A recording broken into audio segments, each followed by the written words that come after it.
the world of hard enduro just changed forever. For the very first time, the official regulations of the Red Bull Erzbergrodeo opened the gates to all-electric dirt bikes, allowing them to go head-to-head with internal combustion engines at Austria's brutal Iron Giant. Skeptics said the batteries would overheat, melt, or run dry before the peak. But the factory team at Stark Future didn't show up to the quarry for a science experiment. They came to disrupt the status quo. To survive the most punishing single-day race on the planet, Stark Future didn't just roll out a standard motocross bike. They unleashed a specialized purpose-built weapon, the Stark VARG EX, short for Enduro/Extreme. What sets it apart?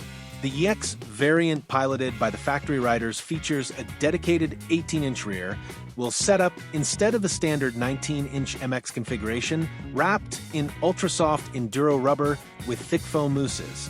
The chassis and suspension have been completely revalved for slow-speed rock crawling, paired with custom digital power mapping to deliver smooth, manageable traction rather than instantaneous wheel-spinning torque.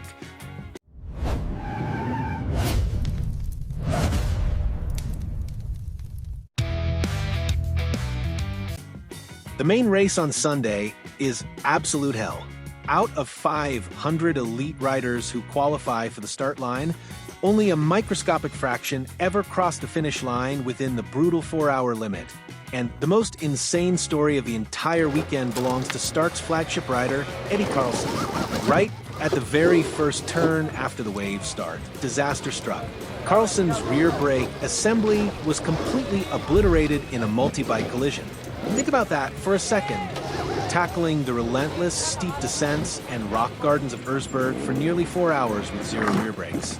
But relying purely on his elite trials background and the precise throttle modulation of the VARG EX, Eddie did the impossible. He fought his way up the mountain to claim a jaw-dropping 9th place overall finish. Stark's dominant statement didn't end with Eddie. Teammate Toby Martin put on an incredible performance of his own, crossing the line to take 12th place. To make the weekend even more historic, hard enduro legend Graham Jarvis also brought an electric prototype home in 10th. This completely silences the critics. Two factory Stark VARGs finishing inside the top 15 proves that the platform's thermal management system can handle prolonged, extreme stress without overheating, and the structural integrity of the battery housing is tough enough to take a beating from the Iron Giant. The old guard may have taken the top step of the podium this time, but the real story echoing through the paddock is the silent revolution led by Stark Future. Electric power is no longer the future of hard enduro, it is the reality of today. What do you think? Is the two-strokes reign finally coming to an end, or does gas still hold the crown? Drop your thoughts in the comments below.